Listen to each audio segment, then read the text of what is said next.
Es la fortaleza de tu vida para cantar, para reír, para soñar, para seguir. Bienvenido a tu alimento espiritual. Recibe hoy tu pan de vida con Paola y Jorge Galeano. Hola familia, amigos oyentes de Ser Integral y el Pan de Vida. Es un privilegio poderlos acompañar nuevamente. Iniciando esta semana continuamos ubicados en el Nuevo Testamento, esta vez con la carta del apóstol Pablo a los tesalonicenses. Vamos a estar ubicados en Primera de Tesalonicenses capítulo 1 verso 1. Dice: Nosotros, Pablo, Silas y Timoteo, escribimos esta carta a la iglesia en Tesalónica, a ustedes que pertenecen a Dios Padre y al Señor Jesucristo.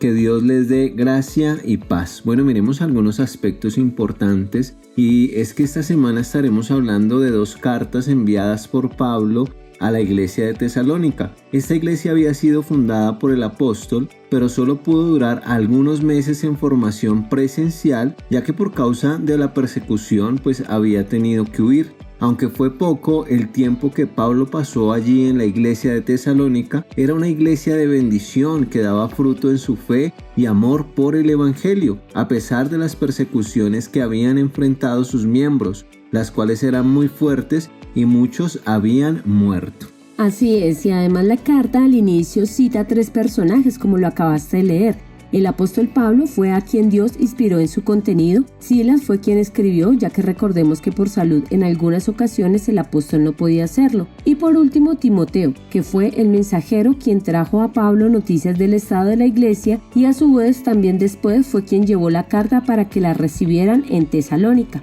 Y vemos que cronológicamente esta fue de las primeras cartas que escribió el apóstol a las iglesias. Y la primera carta que acabamos de leer, la primera de Tesalonicenses, tenía el objetivo principal de traer claridad con respecto al regreso del Señor Jesucristo por sus escogidos, ya que al Pablo tan solo pasar algunos meses fundando la iglesia, habían temas que no habían quedado bien consolidados y trajeron algo de confusión. Los hermanos cristianos de Tesalónica estaban preocupados por la muerte de varios de sus seres queridos que no habían visto el regreso del Señor. Y también en la segunda carta a los tesalonicenses, que fue escrita tan solo unos meses después de la primera, vemos que se sigue trayendo la afirmación y profundizando en el concepto del regreso de nuestro Señor Jesucristo. Y además otro tema enfático es una exhortación en cuanto a la ociosidad de algunos creyentes que habían dejado de trabajar y de ser productivos por estar esperando el regreso del Señor. Ahora veamos algunas aplicaciones importantes.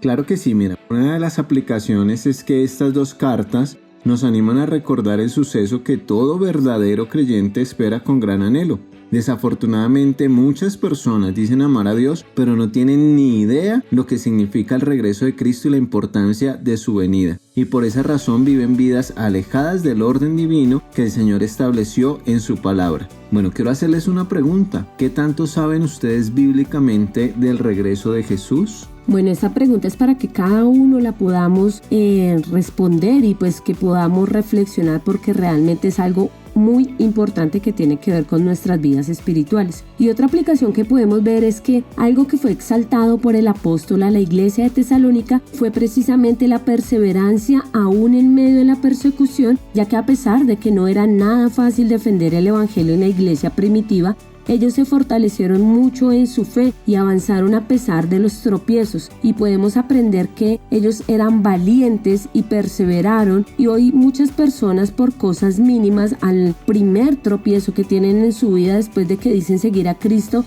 se alejan, desfallecen y abandonan el camino de la fe. Estas personas de Tesalónica estaban pasando por una persecución muy fuerte, aún familiares estaban muriendo, pero ellos siguieron adelante con su fe en Cristo y defendiendo el evangelio. Yo te pregunto hoy, ¿tú tienes esa valentía a pesar de los inconvenientes que pasamos en nuestra vida cristiana? ¿Sigues confiando en el Señor? ¿Sigues adelante con Él o rápidamente desfalleces? Muy bien, es que también debemos agradecer la libertad que por lo menos tenemos aquí en Colombia por el momento, y en algunas naciones donde hay libertad para predicar las buenas nuevas de salvación. Pero a su vez debemos orar por los hermanos en la fe que sí en otras naciones están siendo perseguidas por buscar y defender la verdad del evangelio. Así es, debemos orar por esos hermanos que hoy están sufriendo. Y pues esta carta nos anima a conocer los misterios que el Señor reveló acerca de los tiempos finales y también nos instruye de la manera correcta en que debemos esperar que acontezcan todos estos sucesos futuros. Así que te animamos a escudriñar la palabra para entender lo que va a suceder y que te fortalezcas en la esperanza de saber que Cristo regresará por ti y por su iglesia redimida, por su iglesia apartada y que debe estar preparada para poderla llevar a esa gloria que Él nos prometió. Y así como el Señor cumplió su primera venida y hoy podemos tener salvación en Él, también cumplirá su segunda venida, que es el regreso por su iglesia para llevarla a la eternidad con Él. Esperamos puedan tener aliento con estas palabras y también que puedan ir a sus Biblias y puedan profundizar en este tema tan importante y que además se queden conectados esta semana con nosotros para que podamos profundizar un poco más acerca de estos temas. Bendiciones.